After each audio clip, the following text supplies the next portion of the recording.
So WandaVision kind of sucked. It was going great. Those first 4, 5, maybe 6 episodes, pretty solid. But then the last 3 episodes take a sharp turn, and it's okay if they didn't know what they were doing, but they could have went with some of the stuff they were setting up. It starts off very mysteriously in this simulated television reality of the 50s. It's a riff on old TV shows, and it just keeps evolving into a new decade of TV shows. And I don't want to spoil too much right now. But basically they set up Wanda and Vision, I guess. Mainly Wanda, they set up to have a character that is going to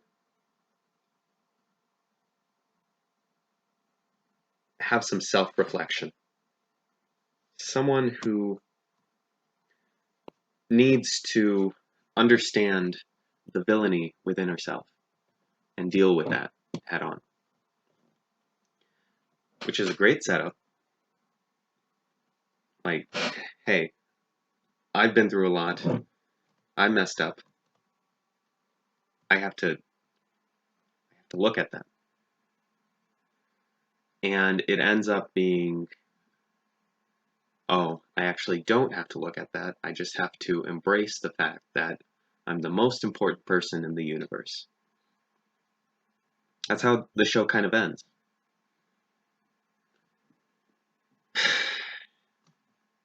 So yeah, this is kind of a weird, like, first it's the deconstruction of the Mary Sue trope, which is really good. But then it just ends up, instead of saying like, hey, you can't just make yourself the center of the universe, it ends up saying like, hey, maybe you just made yourself the center of the universe because you are the center of the universe. Okay, if you don't know what I'm talking about, maybe watch the show. Feel free to not finish it. It looks great. It looks fantastic. And the story is a total mess. So, spoiler territory now, and I'll tell you what they could have done a lot better. Actually, no, not what they could have done better, but what I think they could have considered, what they could have looked more into, because I hate this Captain Hindsight BS that a lot of online critics do. There's a million ways any art project, any medium, a film, TV, books, could have been done better. It's not hard to imagine. What's hard is actually doing the work, okay? The filmmakers, the writers tried, and they obviously got the character wrong. They did unnecessary retcons, and they had a lot of setups, like the one with Quicksilver, that just went sideways. And the townspeople, too. The townspeople could have, like, I don't know.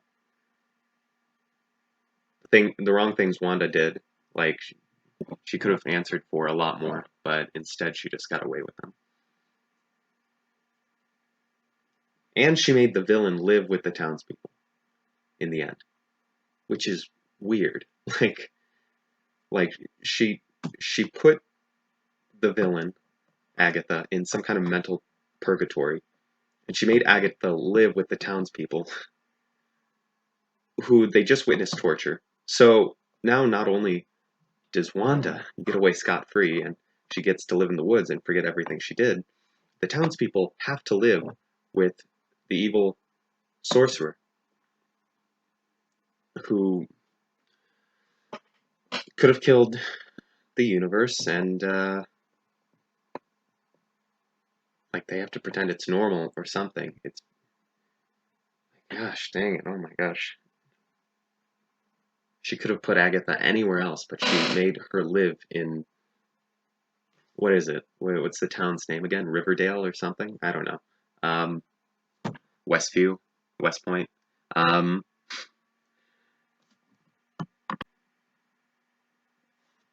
I don't think season 2 will be better because basically they set it up on the premise that Wanda is still super duper important, and they're probably going to screw it up again where they're building her up to be like somebody who's going to be criticized.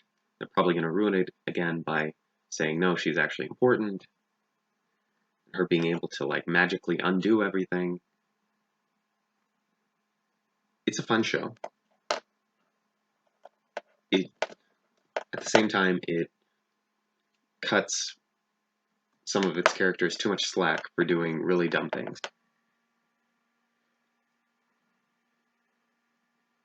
Oh yeah, that the general guy of Sword, the general of Sword, he sucked. He was a terrible villain. His motivations didn't make sense.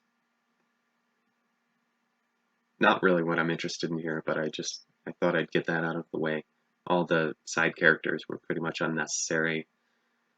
They, you could rewrite the entire show without any of the characters in Sword being there. They're basically there just to set up the objective reality of the show. Marvel, in order to set up that their shows, their projects are in our world, they need some kind of outside perspective. So they do that with Sword in this show. They do that with Shield in a lot of the Phase 1 movies, which is pretty good. At the same time, not no need to be too heavy-handed with it. Episode 4 for me was kind of boring because of that, because like they gave away the mystery just like right away. It was good in that it set up Wanda as the villain, but then that just was thrown to the wayside at the end of the show. So like there was now 0 point to episode 4. Didn't need that explanation. The mystery could have been held till the end. Yeah, and oh yeah, Wanda learning the runes like right away, that was dumb. Somebody else pointed that out, and I thought that was a good observation, that she knew what the runes were right away, and she memorized them all, and then she used them against Agatha. Which I was like, okay, she learned from the villain, but when that was pointed out, she learned them right away. It was like, oh, that is really dumb. It's okay that she's overpowered. It's not okay that you have to pretend that she's struggling to become more powerful or something. The real struggle should be with how can she defend her own body, because she's still vulnerable to like bullets and stuff, and how can she overcome her psychological problems,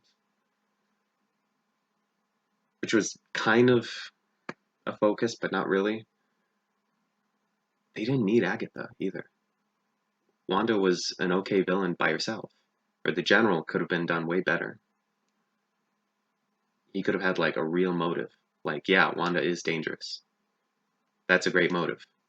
Even if he went about it the wrong way, that's even better because he's more human that way.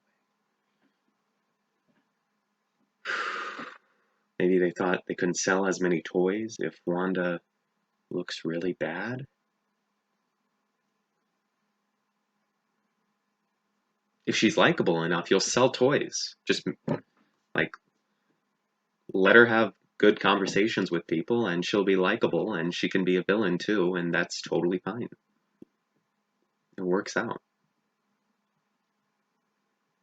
So what could they have done? is the better question. Or what could they have looked into to kind of better understand the characters they're dealing with and the message they want to tell. So we know that WandaVision and Quicksilver come from comic books, obviously. What's not obvious is what those characters are based off of.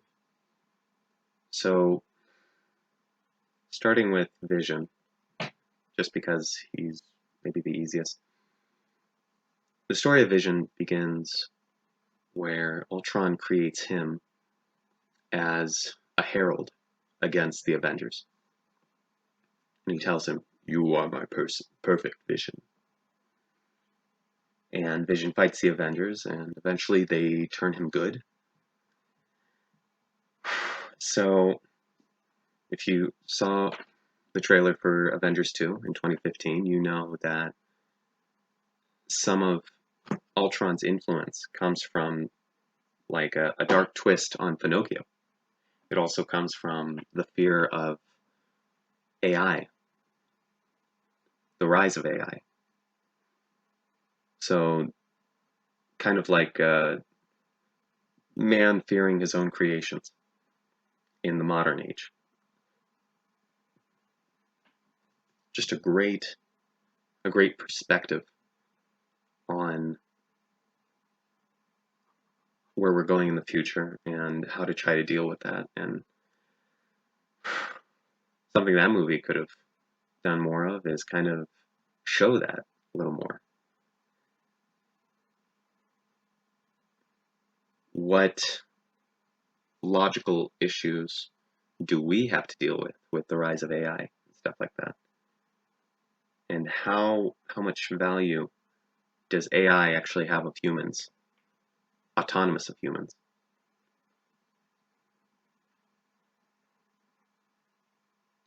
So Vision himself, he acts like a herald to Ultron. Kind of an angel figure. Maybe even like a demonic figure in a way, because he has a jewel on his head, which I'm pretty sure it's either from Arabian mythology or Indian mythology. The demons in those stories, they have jewels on their heads, the way Vision does.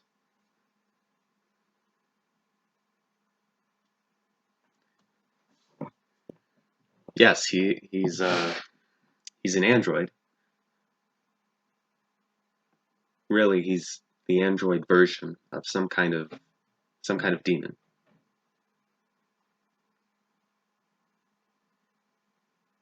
One who very very quickly changes morality in a way. I'm pretty sure I know Catholics have this about Mary, where she's suddenly pure before she conceives of Christ. Suddenly, all her impurity goes away. I think Muslims have a similar philosophy where God can instantly purify a soul and make them good, make them redeemed. And in that same way, when Vision encounters the Avengers and loses to them, he is also purified, he is also redeemed.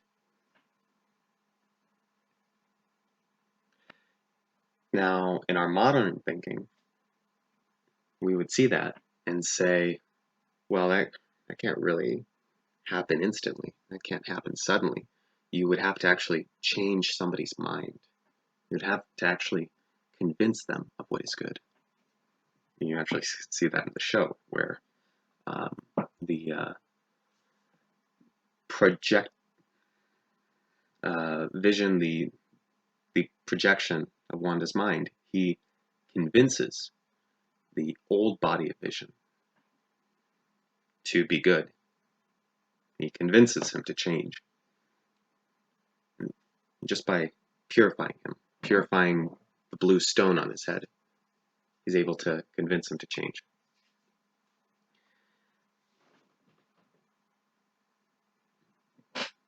And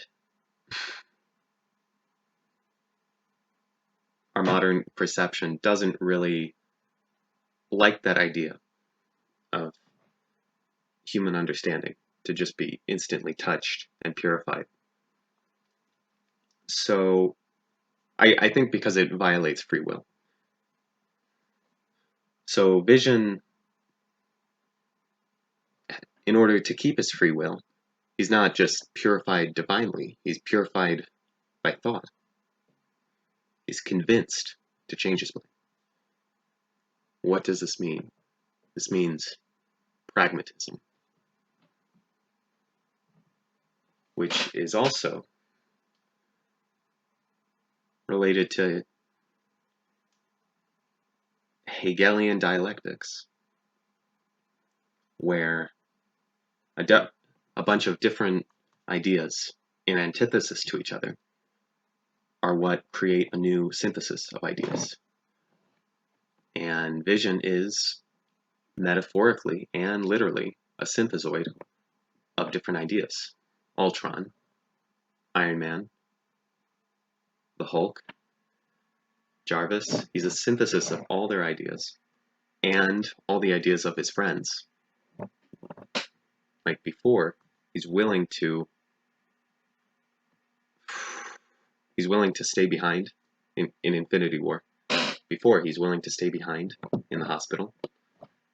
But then he goes out and saves Steve Rogers' life. Steve is like, I thought you said you were going to stay in the hospital. And Vision quotes Steve Rogers and says, we don't trade lives, Captain. He's pragmatic, very clearly. So in a weird way, Vision combines fairy tales of old and the rise of AI and pragmatism all into one.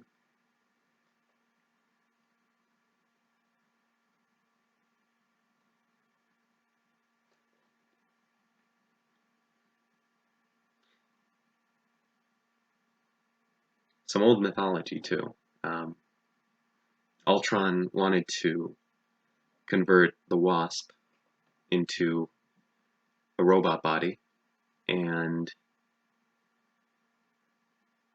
he wanted to call her Jocasta. The Wasp he thought of as a mother because Ant-Man was his father. So Jocasta is a reference to Oedipus Rex. Jocasta was the mother of Oedipus, which Oedipus fell in love with. So he's basically calling himself Oedipus. And he's got a complex for her.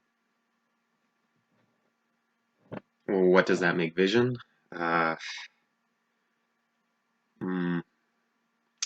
Maybe Oedipus also, in a way. In a weird way. Probably not related to Vision, but it's an interesting thought. Okay, so that was Vision, Maximoff twins. They were gypsies born in some Eastern European village. And they're a little Jewish too, you know, children of Magneto, the X-Men. So if they were just mutants, they'd be a great portrait of progressivism. They would represent that ideology pretty well.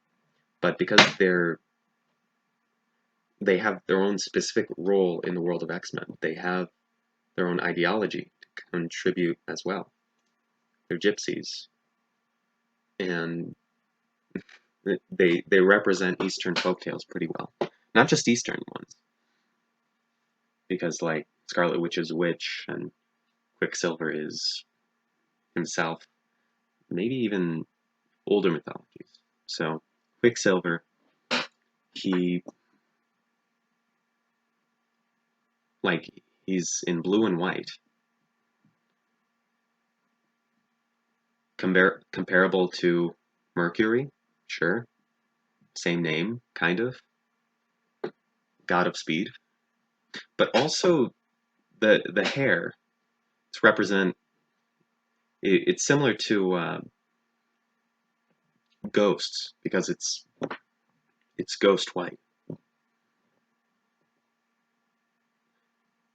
Also, wind gods, gods of chaos. I don't know if maybe the Greek Aeolus or Vestus or Eurus, gods of north and south. There's something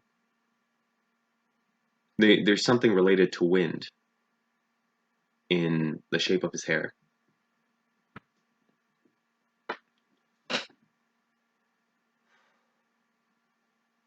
And he is clearly a trickster and a god of chaos, Quicksilver.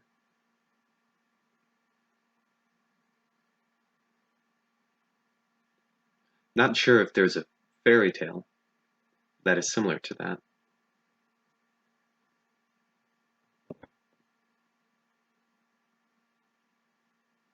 Probably needs more expanding on.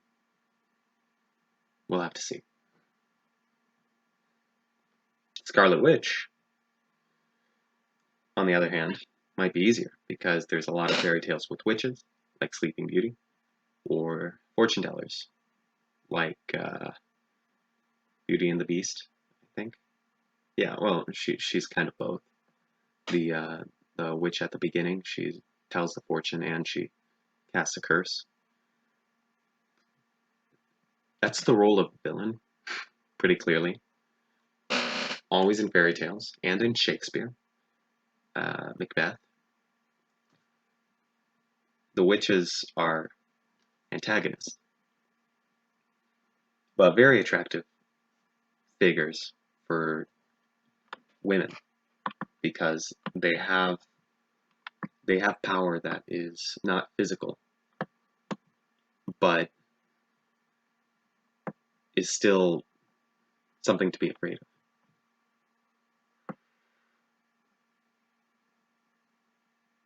That's part of why a lot of young women today might be interested in mysticism or witchcraft.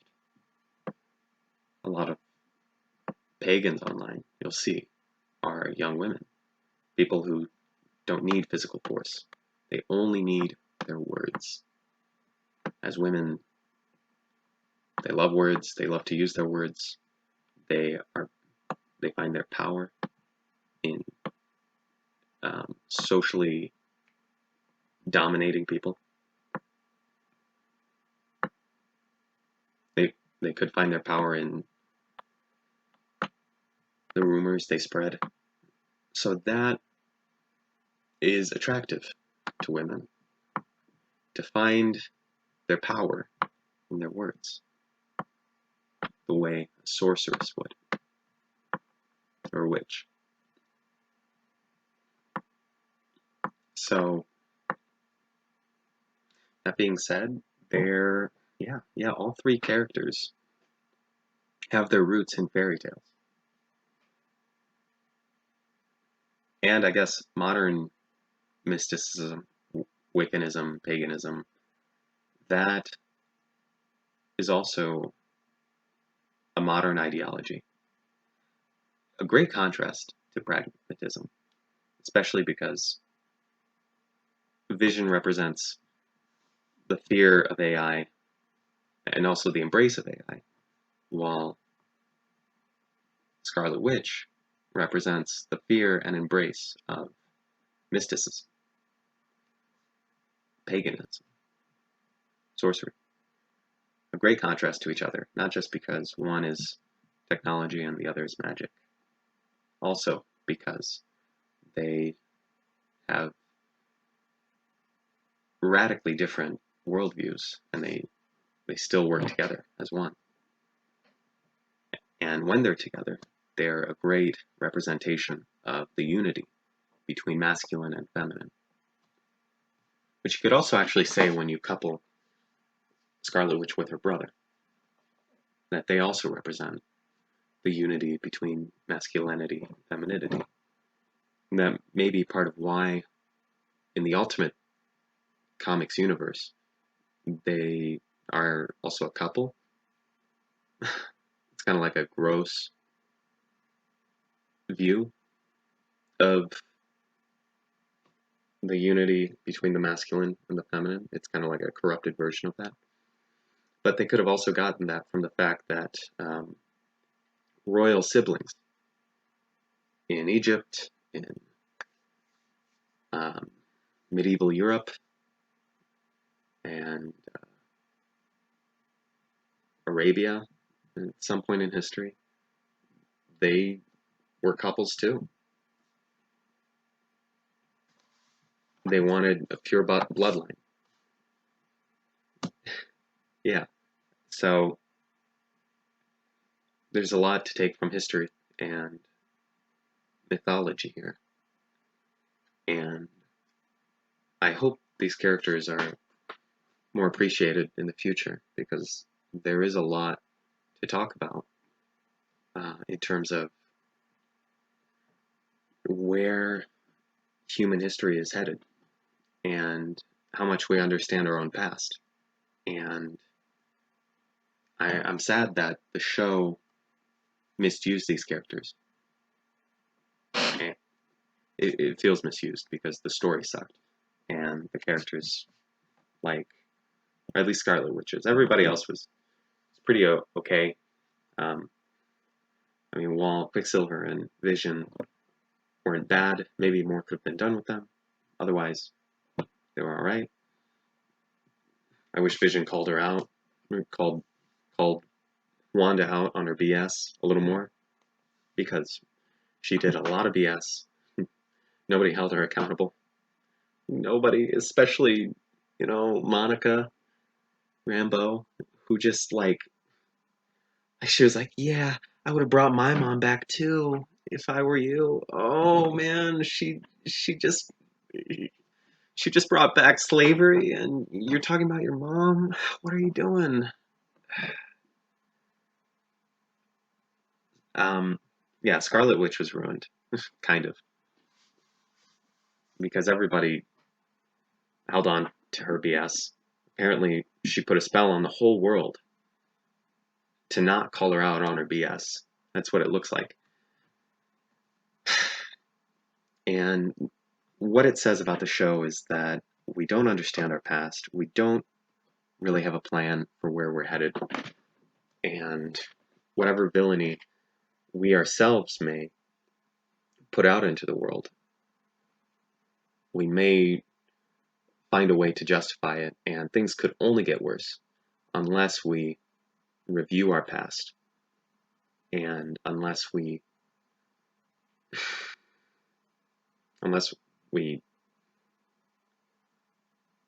try to really question ourselves.